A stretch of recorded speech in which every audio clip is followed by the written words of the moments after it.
बिस्मिल्लाहिर्रहमानिर्रहीम। अस्सलाम वालेकुम फ्रेंड्स, वेलकम है आपको KA फूड्स की किचन में। और आज यहाँ पे मैं अपने OTG अवन की सफाई करने वाली हूँ। आप देख रहे हैं कि अवन की कंडीशन काफ़ी ज़्यादा गंदी है, काफ़ी मैल कुचैल डस्ट जमा है, इसके ऊपर चिकनाई जमी हुई है। तो हम किस तरह से इसको साफ़ करेंगे, किस तरह से हम अपना ओवन ईज़िली साफ़ कर सकते हैं, किस तरह से जंग के दाग उसके ऊपर से साफ़ कर सकते हैं, उसके ऊपर डस्ट वगैरह और चिकनाई जो जमी होती है उन सबको हम किस तरह से इजीली साफ़ कर सकते हैं, ये सब मैं आपसे इस वीडियो में आज शेयर करने वाली हूँ।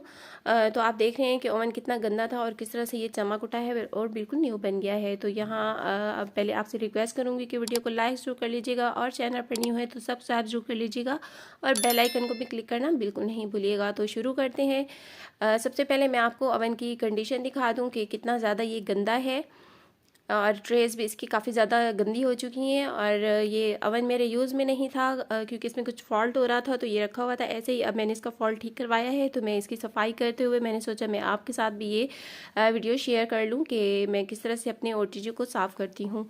तो ऊपर भी आप देख रहे हैं काफ़ी ज़्यादा ऊपर से भी गंदा हो चुका हुआ है। तो सबसे पहले हमने ले लेना एक बाउल और हमने डिश वॉश क्लीनर उसमें ले लेना है। कोई सा भी आप जो यूज़ करते हैं डिश वॉशर या फिर आप डिटर्जेंट पाउडर ले सकते हैं। तो ये मेरा होममेड डिश वॉश क्लीनर है।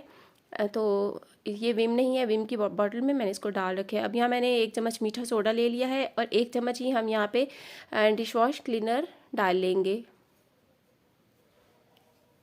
और अब हमने यहाँ पे सिरका लेना है। तो वाइट विनेगर है, ये वाइट विनेगर यहाँ पे मैं ले रही हूँ 1 से 2 चम्मच हम इसमें मिक्स करेंगे। थोड़ा सा मैं इसमें पानी भी ऐड कर लूँगी। जो वाइट विनेगर और सिरका होता है ये कमाल की सफाई करता है, आपके किचन की हर चीज़ इससे चमक जाती है। जो भी चीज़ आपको साफ़ करनी हो वो ये आपकी हमेशा हेल्प करता है। चूल्हे की सफाई है या फिर फ्रिज की सफाई है या आपके अवन की सफाई है, हत्ता कि आपके कुकिंग रेंज और किचन का आपको फर्श तक इससे साफ़ हो जाता है चिकनाई वगैरह। तो अब हमने एक स्पंज ले लिया है। स्पंज के साथ हम सबसे पहले तो अवन के अंदर से डस्ट वगैरह जो है वो साफ़ करेंगे। काफ़ी ज़्यादा इसके ऊपर डस्ट जम चुकी है, कुछ जो है इसके ऊपर चिकनाई भी थी फिर उसके ऊपर डस्ट भी जम चुकी है, तो बहुत ज़्यादा ये गंदा हो गया है। तो ये साइड जहाँ पे हमने ग्रिल जो है ग्रिल की सपोर्ट के लिए जो बनी होती है यहाँ भी काफ़ी डस्ट जमी है, तो हम साइड से भी सारा अच्छी तरह से साफ़ कर लेंगे। स्पंज को हम इस तरह से पकड़ेंगे 2 उंगलियों के दरमियान को, इन सपोर्ट के को जो है 2 उंगलियों के दरमियान रख के तो हम इस तरह से रगड़ेंगे तो अच्छी तरह से जो है साफ़ हो जाएगा।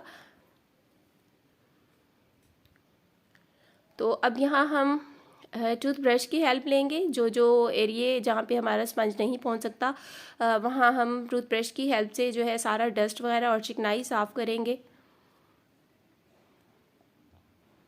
तो पहले हम इसकी डस्ट साफ़ कर लेंगे, उसके बाद हम इसके अंदर कुछ ना कुछ जो है सिरका और जो हमने बनाया था मीठे सोडे का मिक्सचर वो डाल के रख देंगे।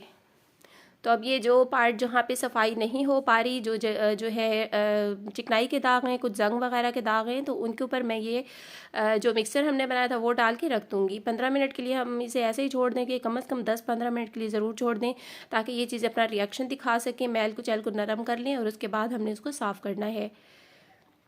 तो यहाँ पे अब जो है तकरीबन 10-12 मिनट के बाद मैं अब इसको दोबारा साफ़ कर रही हूँ।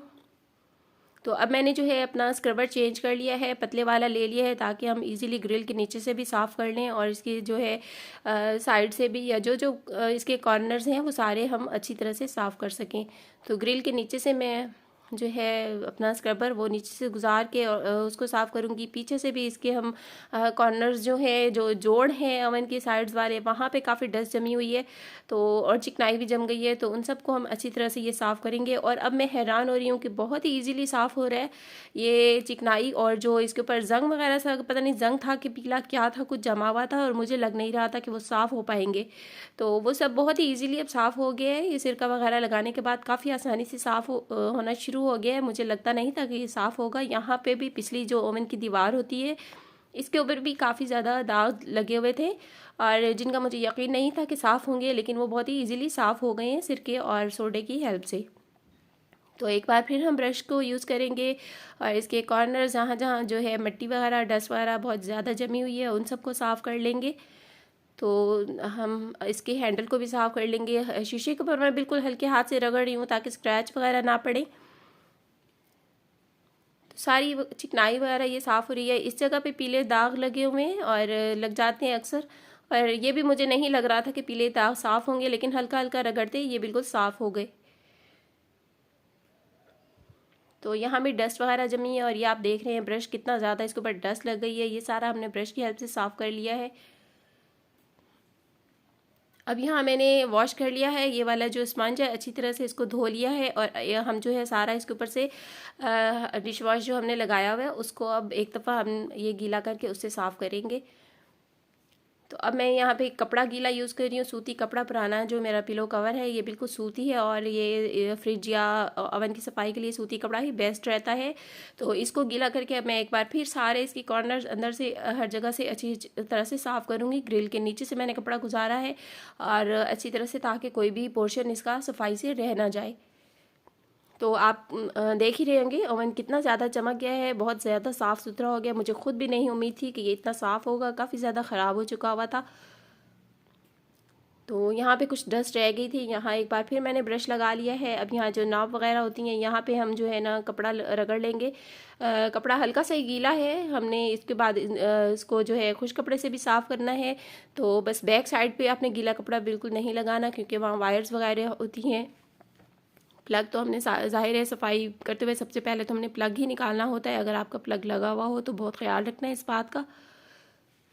तो ऊपर से भी अब जो है काफ़ी ज़्यादा ख़राब था, तो यहाँ मैं यहाँ पे भी जो है स्पंज फोम वाली साइड से हल्का हल्का सा रगड़ रही हूँ, जो हमने मिक्सर बनाया हुआ था वो, ताकि सारे इसके दाग धब्बे वगैरह जो है वो साफ़ हो जाए।